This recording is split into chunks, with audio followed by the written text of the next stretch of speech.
Today we have on with us Ryan North, who is currently writing Marvel's Fantastic Four. He's been doing a great run. It's been absolutely fantastic.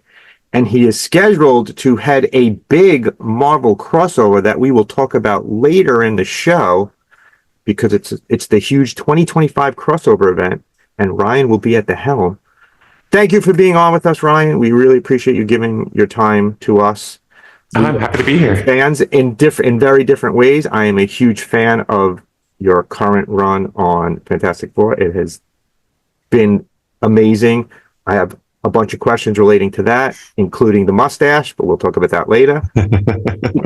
Ryan is a fan of some of your other work. Yeah, I happen to really enjoy the stuff that I haven't read a lot of it yet, but Squirrel Girl, I'm making my way through the 2014 series. Yay. And we were talking again about some of your other adaptation work and some novel work and things like that before we started recording here. So to start us all off, let's talk first about, actually what I would like to bring up first is you wrote Adventure Time for a little while. I did. That show has a very special place in my family's life. It was a show that my wife and I and our two kids all watched together when they were kids. And my eldest has, I think, about 20 issues of that run you wrote.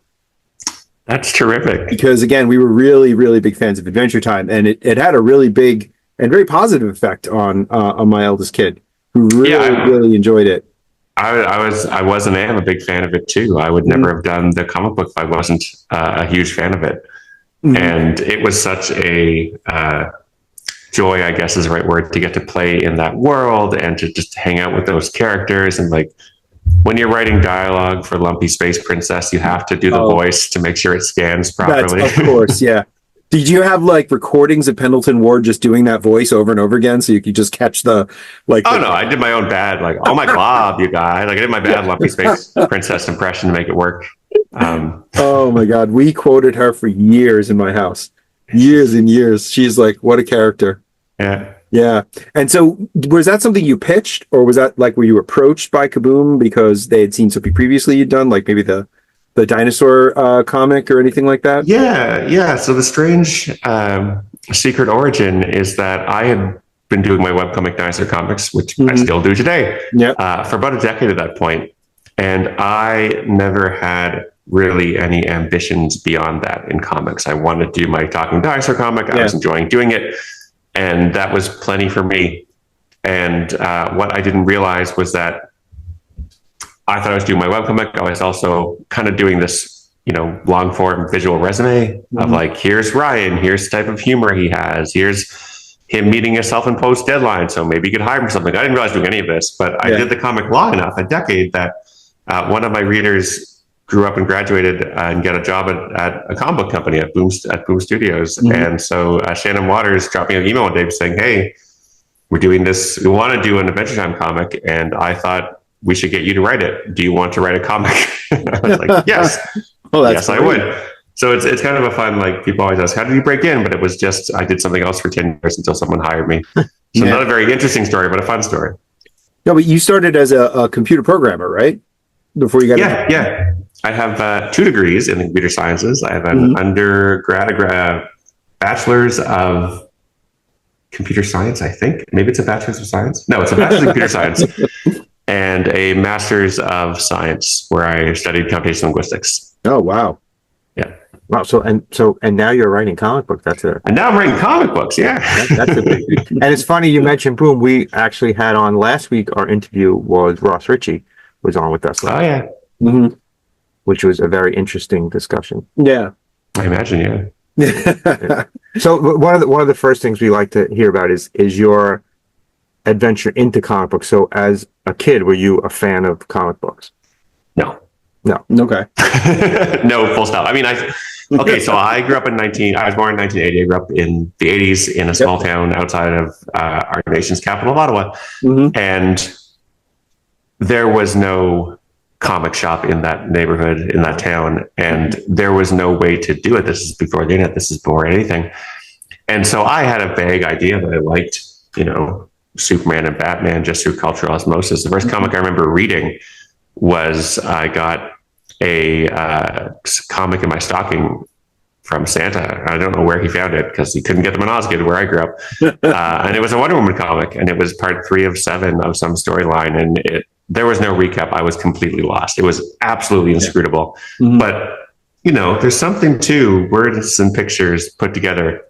And I liked that. I had the idea that I liked it, even though I was completely lost. And so graduated high school, got a job in the summer before university. And with that first paycheck, I walked into a comic store in the big city of Ottawa and just grabbed books at random. I bought 3 books. And one was Dark Knight Returns, which is obviously a famous, important book. Yeah. The other was Superman Peace on Earth, which is kind of a picture book by Al Taras and Paul Dini. Also terrific. I loved it. Oh, it's really good. Yeah. It's really good. And the third book, I don't remember, and it was garbage. But like picking 2 books out of 3 is a really good batting average. Yeah, and so I just gave myself through undergrad and education in comics by just buying things. I mostly gravitate towards indie stuff where they were writer, artists, one person. Mm-hmm. Read a ton of people like Eddie Campbell. And then in my last year of undergrad, I started the comic, and I didn't realize that comic writer was a job. The credits weren't super big, I guess, on whatever I was reading.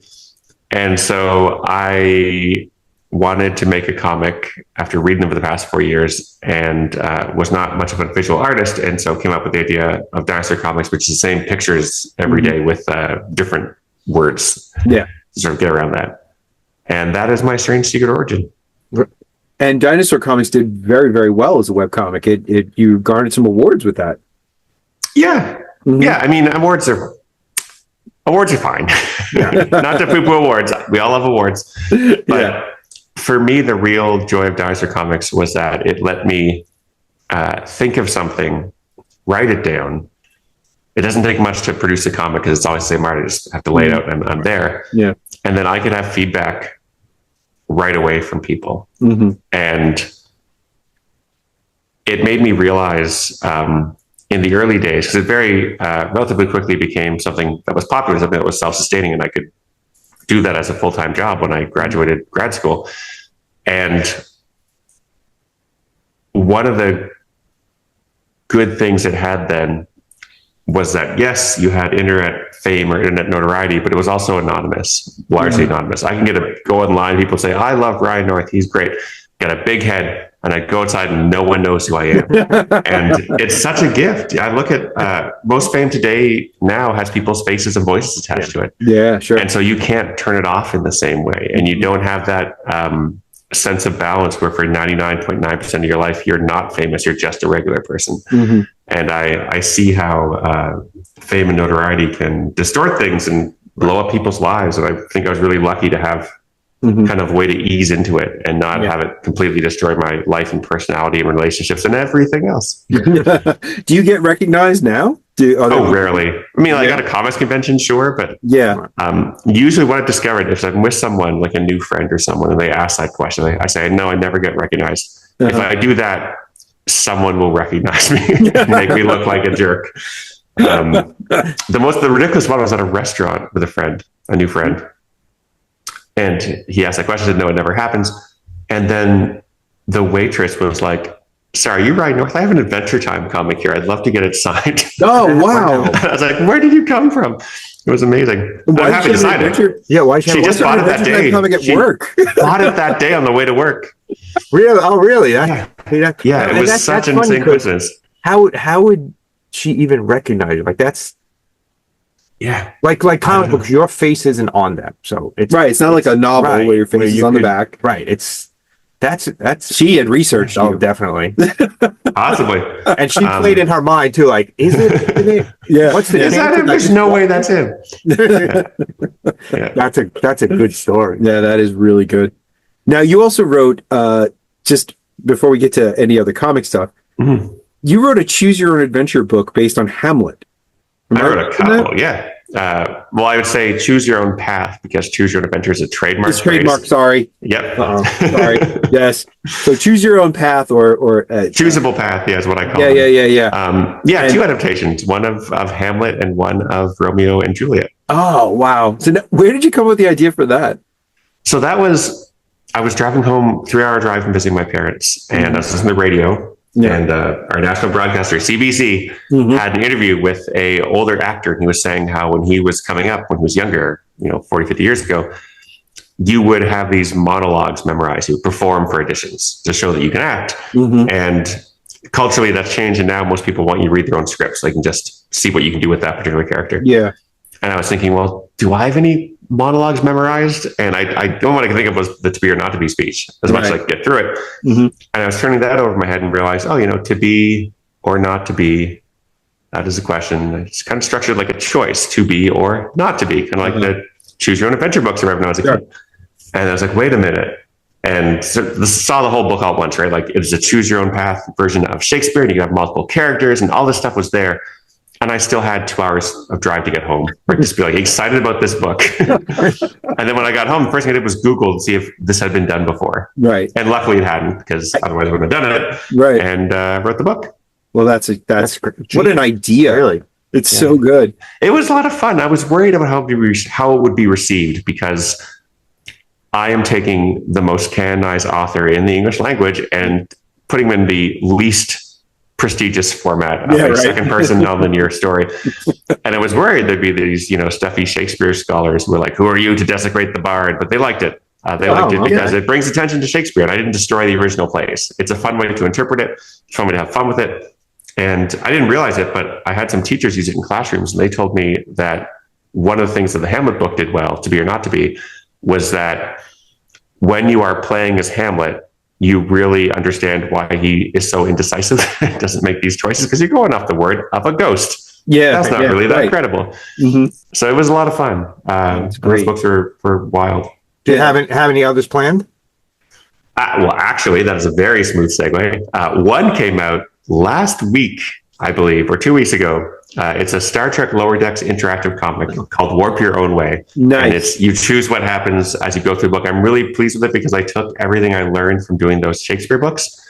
And you can do tricks like I learned from doing public readings of my interactive stories that people tend to make the same sort of choices on their first read through. They either go for super crazy or super competent. They want to be the best at this book. And if you know that, then when you're writing a new book, you can kind of have an idea of what people's first story will be 80% of the time. And you can build that into the narrative you're building and respond to the player, make the book feel like it's actually alive and responding to what they're doing. So in terms of a interactive artifact, I'm really proud of it. And I think it's a really neat story. And where can people find that? Comic book stores everywhere. It's published by IDW. Came out last week. It hit shelves last week. And are you a Star Trek fan? I am, yes. Me too. I like a lot of Star Trek. I've seen every episode but one. Actually, that's not true because I've seen extra episodes that aren't out yet. So I've seen animatics for Lower Decks. So I've seen over 100% of the publicly available Star Treks. Nice. And you wrote the Lower Decks, the comic book for that too, right? Yes, I did. In addition to this interactive. Yes, And there's another smooth segue. There's an ongoing series for that book launching, I think, in a week or two. It's in November. The ongoing starts. There's going to be a big hunger for that because the series itself is ending. Yes, which is very unfortunate because it is starting soon or has started its last season. They've aired 3 episodes. 3 episodes. Thanks. I know it's ending soon, so that comic is probably by Star Trek fans going to be in demand. And that's IDW is putting that out. That's IDW. Yeah. Now, I'm trying to think of it. You're taking boxes like crazy, by the way. Because I love this very easy. No, but just I love Shakespeare and I love Adventure Time. I love Star Trek. I could leave if you would. Yeah, you can. Actually, I want to bring. We were talking about this before we started recording, and I said that I just read this. Just on a small note, Ryan, the way these interviews normally work is I'll be reading something randomly and say, you know what, I really like this. Like with you, I've been reading the Fantastic Four forever and ever and ever, and I really like the run that's going on now. I was like, you know what, I'd really like to have the writer of Fantastic Four, Ryan North, on, and then I reach out and try to, and that's how all these interviews start. with me.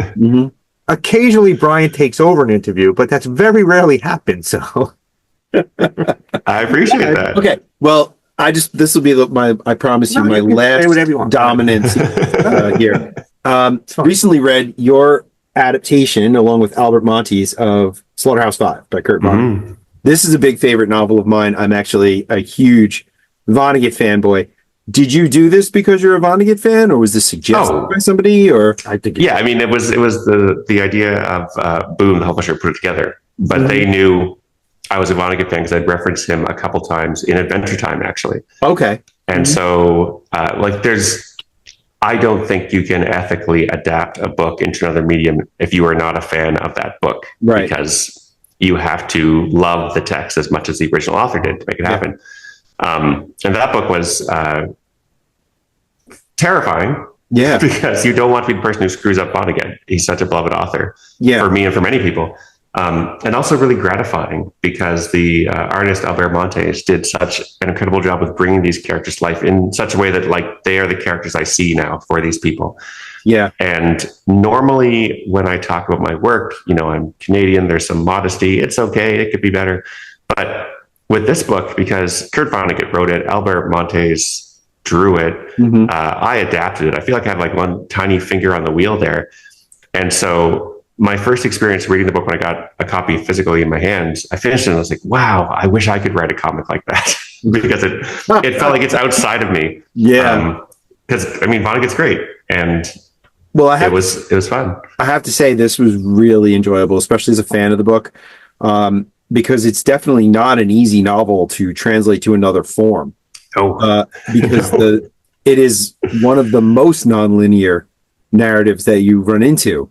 And to try to make a visual sense, you know, translating it from the text to a more visual medium. And I'm not talking about the art. I'm talking about like structuring the script. Yeah. Must have been just a nightmare. There were some things that were very, very hard. Among them, Vonnegut does this trick that works like gangbusters in prose, where he will describe what a conversation was about, but not actually tell you the conversation. Right. And that does not work in comics. And so I came up with a lot of different ways to get around that. But there was one climactic speech, Derby's speech, that I had to sort of flesh out a bit. And I was really pleased because when I read Vonnegut, I start to write like I sound like Vonnegut. I get Kurt Vonnegut disease and sound like Kurt Vonnegut, and that's bad because normally you don't want to sound like another author. But for this, I got to lean into that and try to make it sound as Vonnegut as possible, so that those added bits would be invisible. And I was so pleased when I saw a review that was like, "This is a good book," except Ryan sort of stayed so close to the text, didn't add anything, and I was like, "I did. You didn't see it. It was secret editions." Yeah. But there were other parts of the book that honestly felt like they were meant for comics. So. What I imagined was I was an editor who had commissioned Kurt Vonnegut to write a comic book, and he had turned in this prose novel. And I was like, well, this is not what we need. Which would probably be something he would have done. He would totally have done that. But I wanted the adaptation to feel like it was born in comics, that if you read it and someone never heard of Kurt Vonnegut and someone never heard of Slaughterhouse-Five, you could read this book and say, what a great comic, not what a great adaptation of a prose novel. And I have to say, that's what went down at the book club, was very much talking about it as a separate entity. And a lot of people that were there were like, you know, my teacher forced me to read the novel in high school and I didn't like it, but I really like this version of it. So that was, I thought, a very good compliment for you and for Albert Montes. Yes, I'll take it. Absolutely. Yeah. And some of the things that felt like they were meant for comics was like the Tralfamadorian book is described in its prose as a series of individual images urgently described that you see all at once. And I'm like, that's a page of comics. Like, that's describing comics.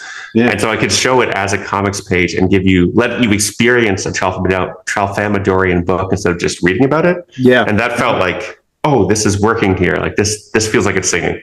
Yeah, it's very, very well done. And I don't know if you talk to Albert Montes at all, but in my opinion, he nailed exactly what I thought Kilgore Trout looked like. Yes, 100%. I didn't know. He keeps coming back in all the books. Yeah. And then when I saw that image of him, I was like, yep, that's pretty much what he would look like. That was my reaction to him. Like, I had no idea what he looked like. Then I saw that sketch, like, oh, yeah, that's him. There he is. Yeah. That was excellent. Now, what's the time frame on something like that?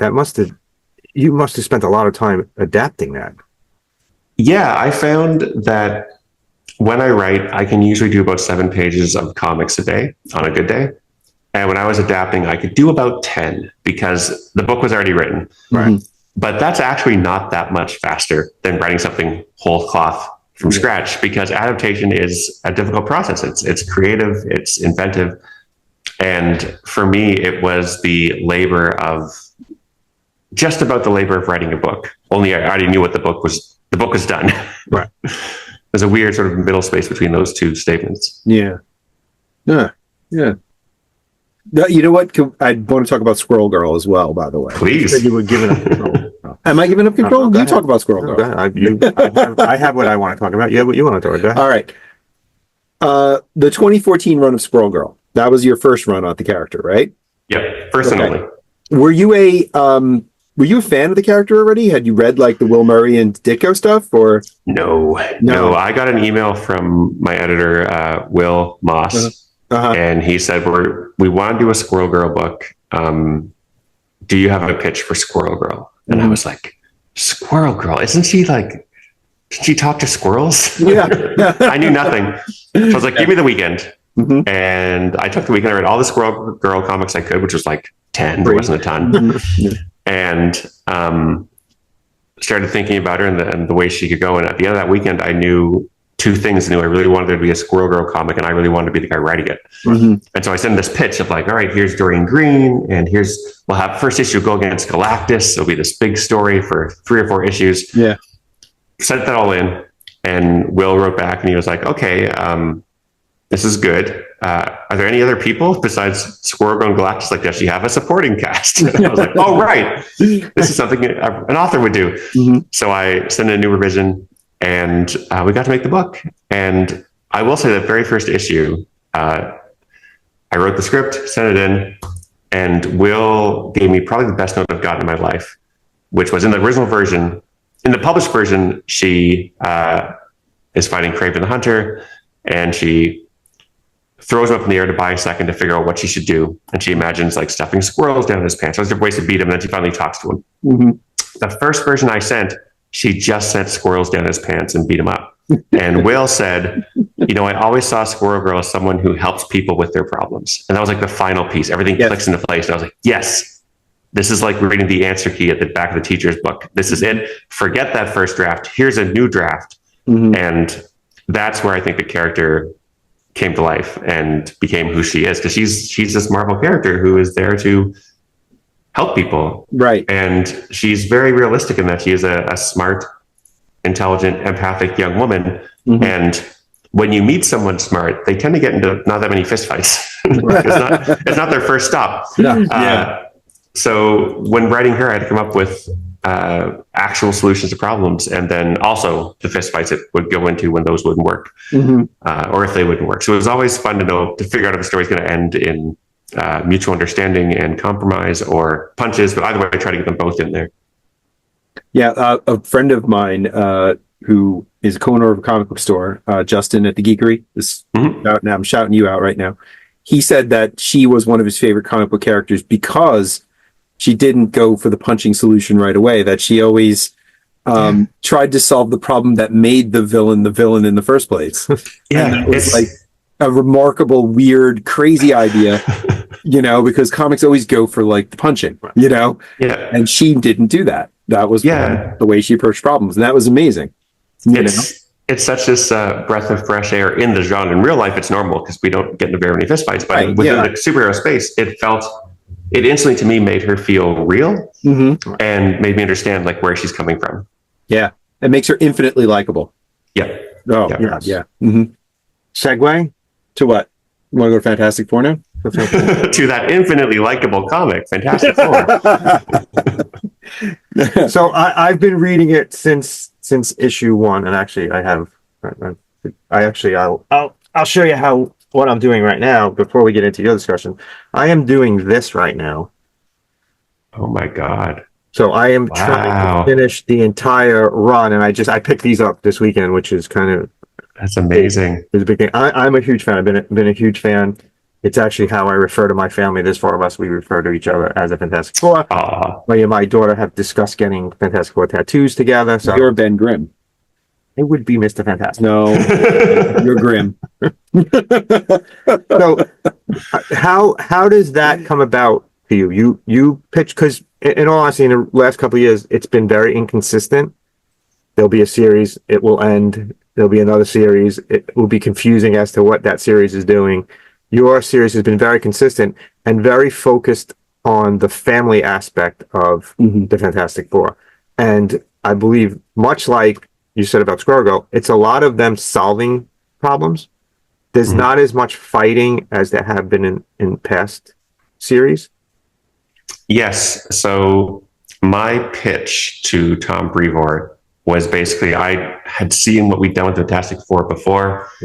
Hickman went super huge. Dan Slott had not done this large epic with the Reckoning War. And I was like, I'm not going to out Hickman. I'm not going to out Slott Dan Slott. Like, he can't go in that direction. So I was like, well, let's just do smaller standalone stories, because on Squirrel Girl I did these 4-issue arcs and these 1-issue standalones, and I always look forward to the 1-issue standalones. It's like a fun treat. And so I pitched a series that's all treats, and he liked it. And then I remember I was writing issue 3 and I realized, what have I done?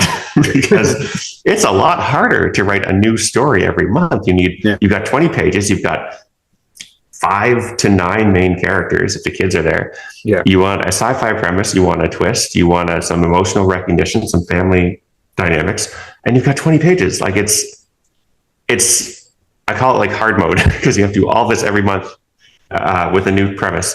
And so in issue 3 I was like, this is I pitched a book I wanted to read, but now I have to write it, and have I been off the impossible?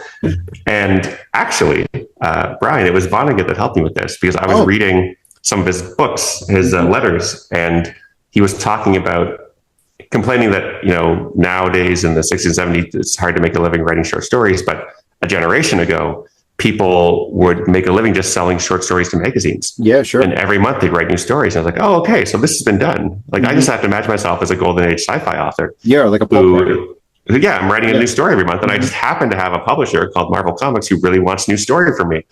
And so knowing that it was possible, that it had been done in the 30s and 40s, made me feel like what I was trying to do now was actually achievable. Yeah. Yeah, no. And those guys at the pulps, they were machines at turning those out. And, like, once you get into that mode, does it get easier once you're into it?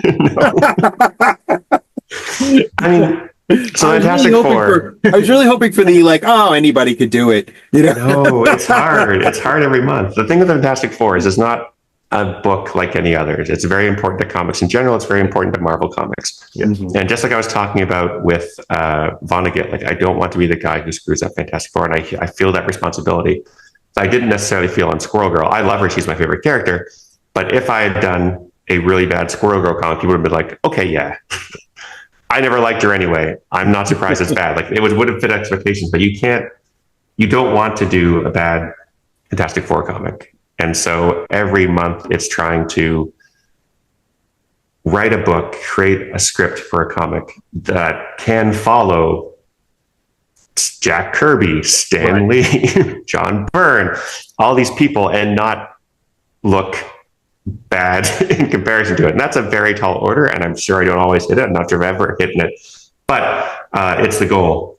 And that's the pedigree you're always trying to shoot for, I think, when you're writing Fantastic Four. Well, it's been entertaining, and you add a lot of twists in there that are unexpected. We love a twist. Turns. The one I'm thinking about is you had Johnny Storm dating one of the aliens in a recent episode, and it was just you saw that it was leading that way, and then when it finally happened, and they have to decide what they're doing with the planets. I don't want to ruin the story for everybody, but then how he falls in love with her, and that's how they determine what they're doing based on his love for this really odd looking alien.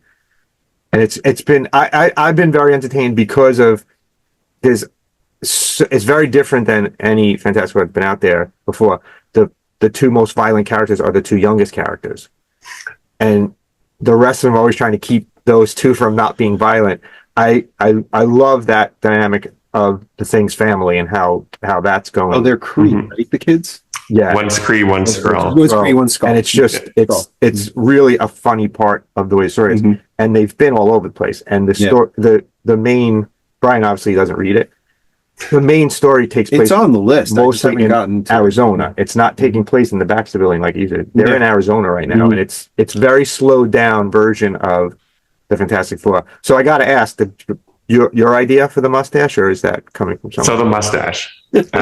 For people who don't know, Johnny Storm in this run sports a mustache. Yes. He shows up in the third issue. It's kind of like it goes across the lip and then down the sides. Yeah. I could call it like a Roscoe. Like it's a very, it's a statement mustache. It's a statement. It's a statement. Definitely a statement. So it originated in the third issue when he was undercover as Jonathan Fairweather. And yeah, there it is. Oh yeah. It's such a great mustache, I believe. So in that third issue, he was undercover, so he grew the mustache, and he was originally going to burn it off at the end of the issue. And then I started getting the pages from Bon Coelho, and in the script, I had said like a Ned Flanders mustache, and he had drawn what it became, and I was like, that is so much better. Let's not burn it off. And what I didn't realize was I just thought it was cool and funny, and it was a great thing for him because it doesn't look great, but Johnny thinks it looks great. Right, and that's a character thing for him. Yeah. But what is done outside the book is I've seen a lot of discourse around the mustache, a lot of people who really hate the mustache, but the mustache is like this lightning rod that gets all the criticism. And so I never see people complaining about anything else about the book, just the mustache. And I was like, oh, that's great, because we can always get rid of the mustache. Yeah. And it's fine. Maybe that's why I'm so focused on it, because in the past year I had for the first time really grown a full beard. Like it was full beard. And the way people were divided on that, like Johnny Storm's a fictional character. I'm a real person, and people who I've known and loved for years would be like, "That is awful." Why? Like, thanks. It's funny. It reminds me. Years ago, I actually grew a full beard, and when I shaved it all off, I left that same mustache. Oh, did you? And I had it for like 3-4 days until I was out to dinner with my wife, and she was like, "Okay, I think the joke's over. You could probably get rid of that now." I feel like everyone when they're shaving their face like that, you always are like, well, maybe. Yeah. I do. I'll try this. Yeah. I'll grow a beard every 4 or 5 years. This last one was just it was wild. It was wild. It was. Yeah. I didn't shave. Like I usually try. I didn't shave, and it got crazy. And people. I can understand how people come to you and say about Johnny. It was just like he looked like he had been trapped in Jumanji. Kind of rude. That's a look. It's a choice. It's a choice. Thank you. I can have a beard if I want. Yeah, absolutely. Do you find a lot of difficulty with Fantastic Four from the scientific aspect of it? Because it becomes very technological at times. Yeah, to my mind, it is a science fiction comic. Yeah. And so I had a lot of practice with Squirrel Girl, where she had actual computer science, but everything else was comic book world. And the practice there was in merging these two, where you have actual science and comic book science, not have them bounce off each other. Right.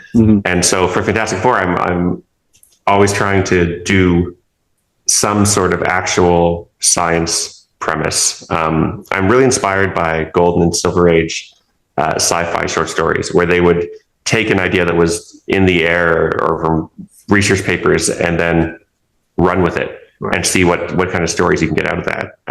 Issue 5 has Sue Storm blocking out the sun to kill some bacteria that could destroy the food chain. I read that story. That's one of the stories I read. Yeah, it was a lot of fun. And when I was writing that, a friend of mine told me about a research paper he'd found where they were trying to do weather simulations, and these things take weeks to calculate. And so they turned the computer on, ran the simulation, come back a week later, and realized that the variable for the sun was set to 0 instead of 1. So they simulated the Earth without the sun the whole time.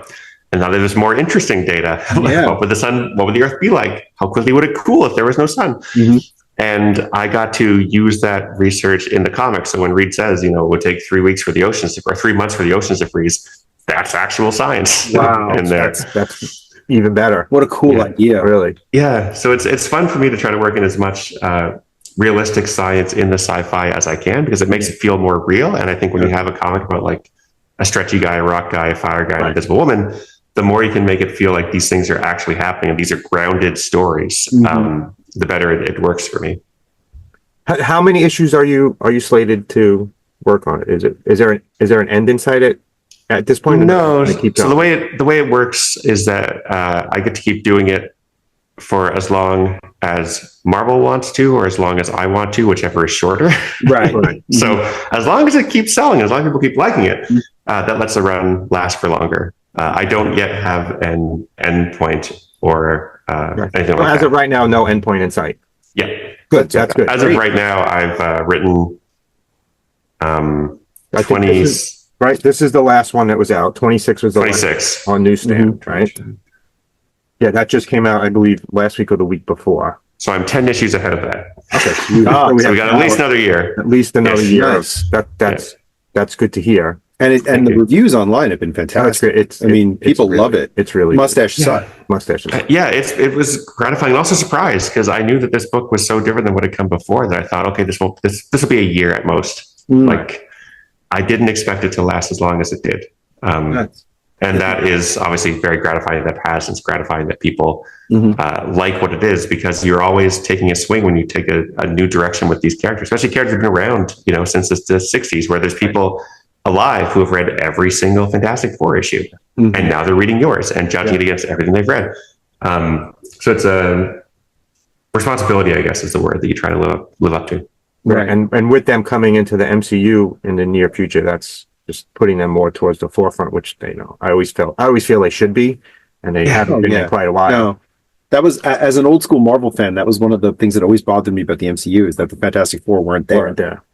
I think that's part of the sort of general idea, I think, among at least comics adjacent people, that Fantastic Four are boring. Yeah. They're like, these are your grandparents' superheroes. They don't do anything cool. And it's like, no, they're awesome. Yeah, they really are. They can go anywhere and do anything. Like they're such a flexible group of characters that you can tell any sort of story with them. And I mean, if you look at the run I've been doing, we had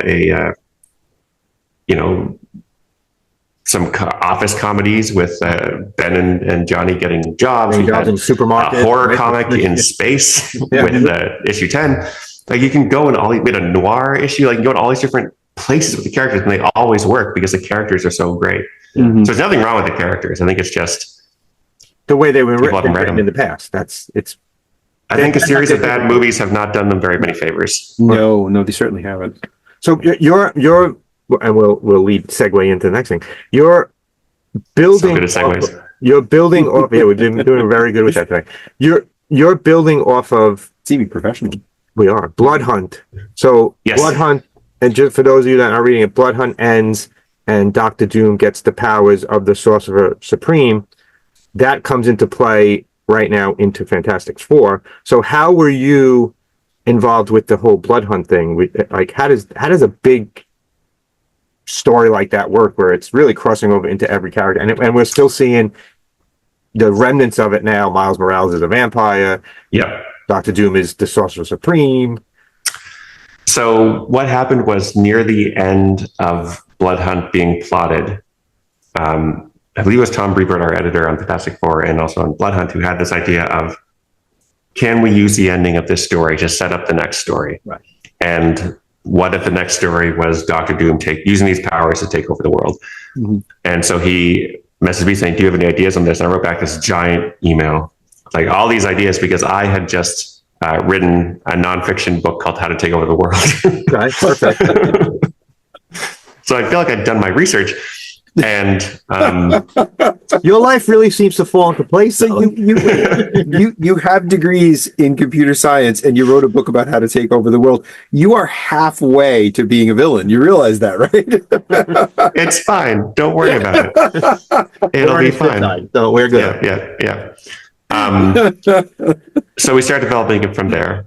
And the way these big events work is Marvel has a story summit a couple times a year, where I'll get in a room and we start throwing around ideas. And I pitched the first version of what would become One World Under Doom, and everyone gave some notes and ideas, and I sort of go back, revise. The nice thing is that we have had a lot of lead time on this. I was thinking about this book in 2023, and it's coming out in 2025. Right. That's awesome. There's 12 drafts of the event outline I wrote before I started not updating the Drakenbergs. It was too depressing. And last week I finished the final issue of the event, the first draft for everything. So the whole thing is written, which means that for all the times everyone else is doing, it's not just here's what we're talking about, here's what we're thinking. It's here's scripts, here's what's going on in the universe at this time. So your book can reflect that and take advantage of that if you want. Tell your own stories in this universe.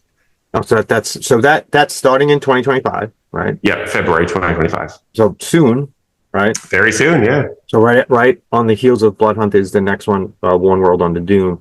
You're heading it. So it's funny that you said it. You really, I picture in my head when Marvel does it that there is a big room with a table and everyone's just sitting there, saying what the idea is, and that's really how it works. I Really did not know that. I imagined it was just emails. No, I imagined it was a big table because it would be hard. You're getting everyone on all of the comics that it's touching, and all the characters that it's going to impact, and you have to direct a story the same way for everyone. You can do it over email, you can do it over only Zoom, but there's nothing like getting a lot of people in a room to talk about story and throw in ideas.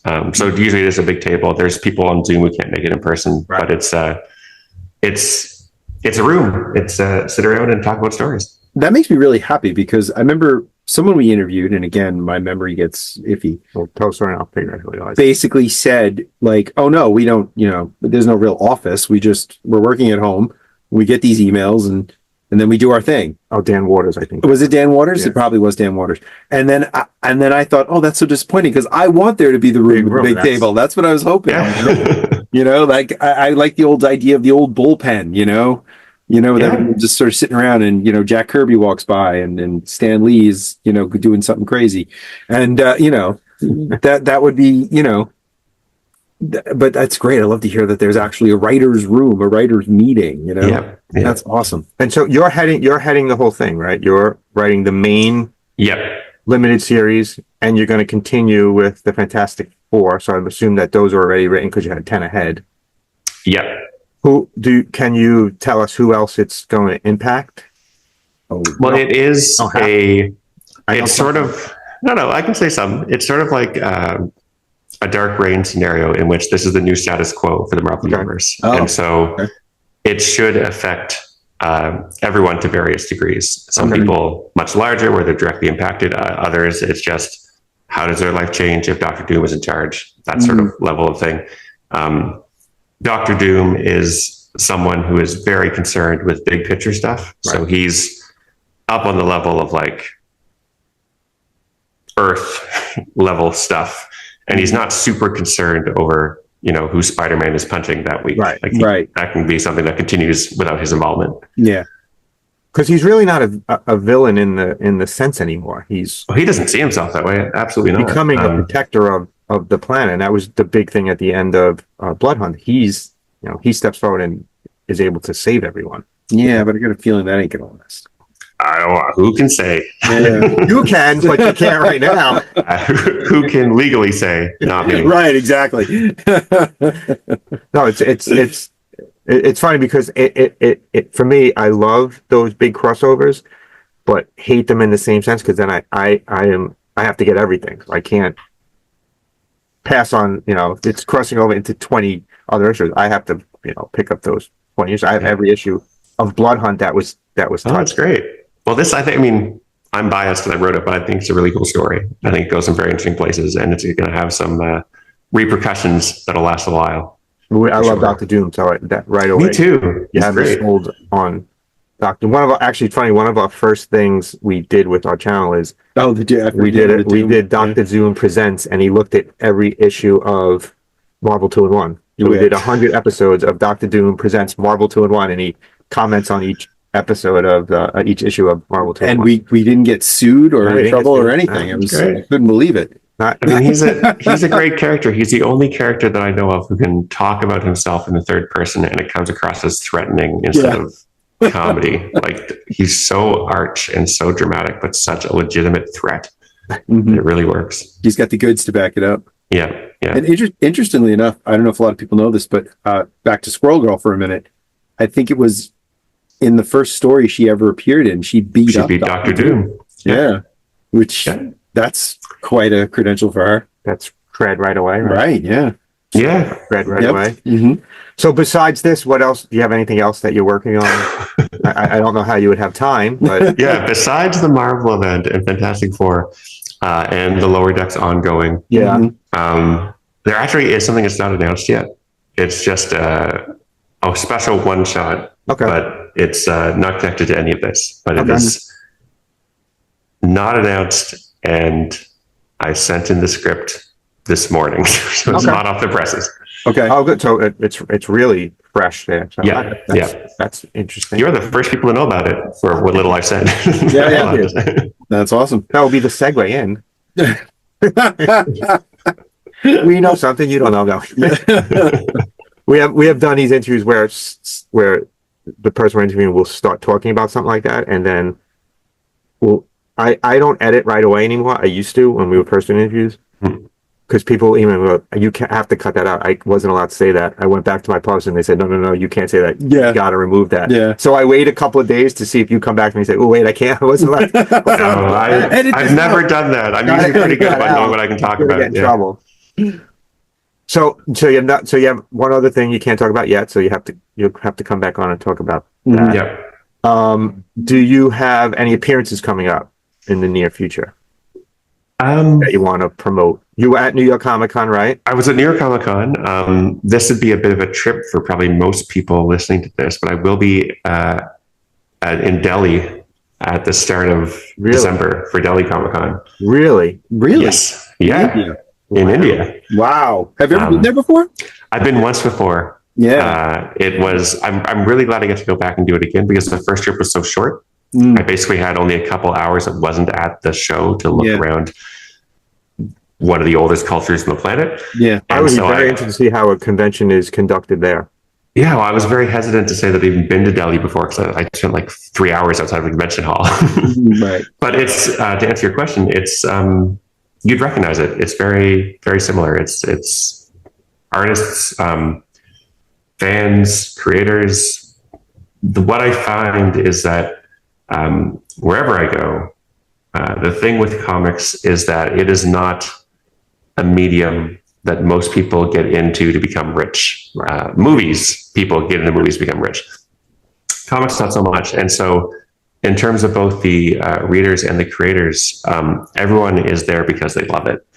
And you really get a sense of like, we are all pulling in the same direction. We all just want to see these cool stories be shared with people. So it's always a very rewarding and kind of like fulfilling experience. Now, do they have their own comic books there? Because we recently had on some Australian creators, and they have their own like comic books that are there. Yeah, I mean, people have their own comics everywhere. I can't normally read them. If there's a silent comic tradition, I'm like, yes, I can enjoy this. But last time I was there, I was gifted a bunch of comics by local cartoonists, and I can read them by looking at the pictures, but I can't read the words. But it's still comics. Like you can see it. I remember when they Marvel licensed Spider-Man over to India. The character keeps showing back up in Marvel too. The Indian Spider-Man was licensed to an Indian comic company. Yes. Originally, it wasn't Marvel putting it out; it was another company that. Oh, I didn't know that. Yeah. That was. It was actually the same way they did it in Japan in the late '70s with Spider-Man, where they kind of lent the character over to another company. Yeah, and let that happen, on its own, and just turned out to be really good. Yeah, and he's come back into the Marvel. Yeah, he's been so popular that he's shown up here now. Yeah, in the Spider-Verse stuff and all that. I was looking at our last two interviews. We got invited to India to see and Australia. Our budget just went like triple. No, we don't have the budget for this. Yeah. So where see, I lost my train of thought. I'm sorry. See, you're gonna have to edit this part. I don't edit. Not the India. the nonsense out. So usually when we come close to the end, this is where I was going. Yeah, I have like 4 or 5 questions, like rapid fire questions. Just answer as best you can. This is where I put you on the spot. Love it. So the first question: you cannot answer Dr. Doom for any of these questions.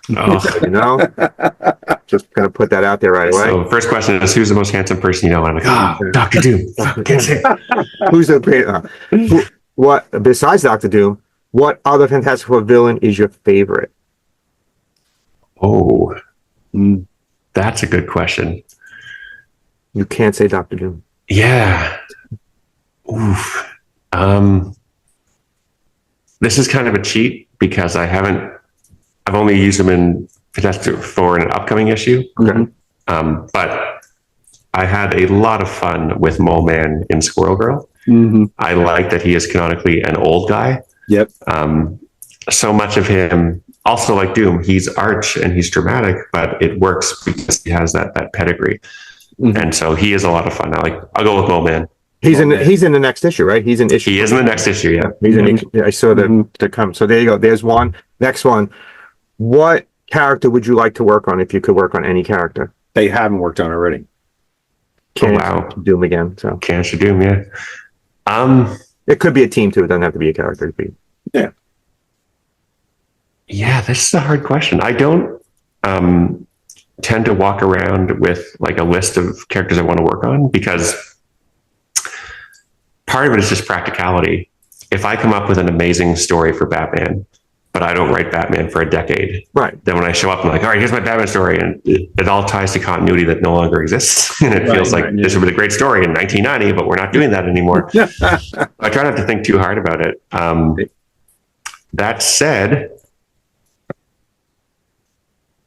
maybe Superman. I feel like there's some space in Superman that's at least Squirrel Girl adjacent, where at his best he is trying to help people. Absolutely, yeah. And he does have a lot of, if you look at his history, a lot of strangeness in Superman. A lot of he's villains, had some a lot of very great odd things happen in Superman in the past. And he's a sci-fi based character, a lot like Fantastic Four. Yeah. You thought that one was hard. If you were to remove one member of the Fantastic Four and replace it with another hero, who would you replace it with? I mean, my first thought goes to John, you're replacing with a robot, but that's because that's been done. Ben's been replaced. Has there been a team without Reed? Yes. What about Sue?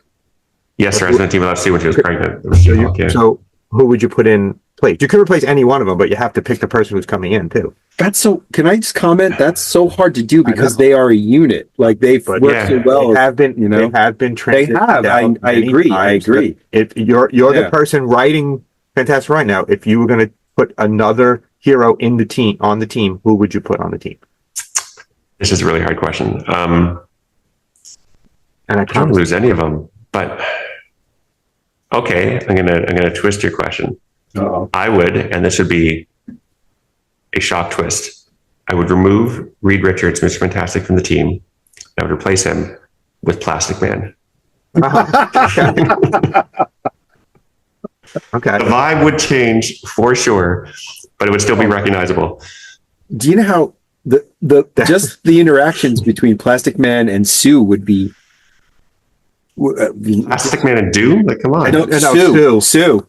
No, but on top of Doom, Plastic Man and Doom. Yeah, forget it. Yeah, no, he'd be making jokes about him the entire time. He has a new series out right now that is very dark. I've heard it's good. It's fantastic, but a very different. He's dying in the series, and he's not only dying, but feeling very inadequate, and it's dealing with his inadequacies as a hero. That's fun. Oof! I'm gonna have to read that. It's a Black Label. That sounds really depressing. It's really that sounds great. Look at this comical character. All right, here's my last one. Any artist you could work with, past or present, that you would like to work with? You know, I said I wasn't going to ask hard questions too. I'm sorry. I'm coming from this after, for the past 24 months, every month, getting to tell Alex Ross to paint something for me. And I had him paint like a T-Rex Doctor Doom with the real Doctor Doom riding him. And that's amazing. That is the sort of thing where that would normally be the answer to this question. Like if I could reach a point where I'm getting Alex Ross to paint me dinosaurs. He's been doing a lot of the covers, right? Alex he did the covers, the first 24 issues. So I feel like I kind of ticked that off. Gosh. I also don't really carry around a list of artists I want to work with for the same reason. It's like we all have our own strengths, and I'll make it easy. It could be past or present. Oh, Hergé. Oh, Wow. No, I didn't expect that was quick and not the answer I would have thought. Made it easier. Yeah. Wow. You're a Tintin fan. Yeah. I think just imagine like him doing, since we're doing Fantastic Four, him doing a Fantastic Four comic. Would be the way the characters would work, the way their powers would be rendered. Mm-hmm. It's so clean. It's so unique and kind of awkward, but also compelling. Mm-hmm. I think it'd be really cool. Yeah. That's a really great idea, actually. That is. Yeah. And my final question is an easy one. Batman versus Spider-Man, who wins? What? Oh, how much prep time do we have? We've done a whole episode on there. But do you know what the comments are going to look like? We did an entire episode on Batman. This is the internet. This and isn't going to go well. We actually did one, and we went. Well, we did a whole episode, and we went piece by piece and broke down what. I know. I think the only true answer is you, the reader. There we go. Good. That's a very good. Very good, but very evasive. We had a very hard time deciding because one of the categories when we did it was their rogues gallery. Both are really, really strong group of villains. That's why picking a Fantastic Four villain is difficult too, because they have a hell of a rogues gallery. Their rogues gallery is basically the Marvel rogues gallery. Yeah. Right, exactly. Yeah. And if like I said earlier, how I'm recollecting this series, every other issue is a key. This is the first book of this villain. It's been such a and it's a the creativity of those first couple of years is just wild. It's I mean the idea you had is Kirby at like full strength. Yeah. And it's crazy because you use the characters, they change a little bit in the first couple issues, but they're pretty much there fully formed. Like Fantastic Four are there from the beginning.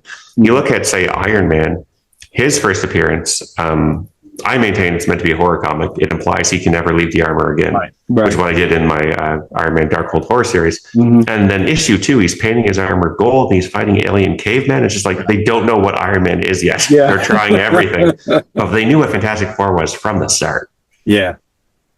Oh, yeah. Because there's those infinite possibilities. It's so good. So many ways. Yeah. That's all my questions. That's everything. Do you have any questions? I think I'm good. Me too. Yeah.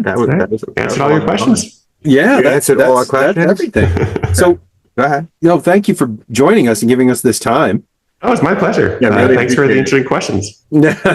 And when you really made me think. I'm sorry. I promise I wouldn't. It wouldn't be hard. Really hard. I forget how hard these questions get when I ask them. But when you're ready to reveal that next project, just let us know. We'd love to have you on again. This is a lot of fun. Love to talk about for us. Yeah. And really enjoying the Fantastic Four run. I hope you do it for a bunch more years. Me too. Nice. And if you ever think about adapting the Sirens of Titan, I would really love to know that. Ooh, that would be cool. And if you're going to be in at a convention coming up in this area, let us know. We'd love to come and say hello to you in person. Yeah, for sure. Yeah, if a show that's not in the Indian subcontinent. Yeah. Well, you never know. You never know where we end up. It was funny. We did an interview about 7 months ago with Howard Chaykin, and he was only 7 months. Yeah, it's like 7 months ago, and he said how he uses it now as just to travel. Like when they invite him to a convention in Paris, he says yes. They invite him to London, he says yes, and he travels and enjoys seeing people from around the world who enjoy his work. Comics. Yeah. Well, that sounds like a great lifestyle. Any people running shows listening? Yes, I'm down. Get Ryan North there. Again, thank you for being on with us. Really appreciate it. This was a lot of fun for us. Thank you. My pleasure. Thank you. Take care. Have a good night. Have a good night. You too. Bye. Bye.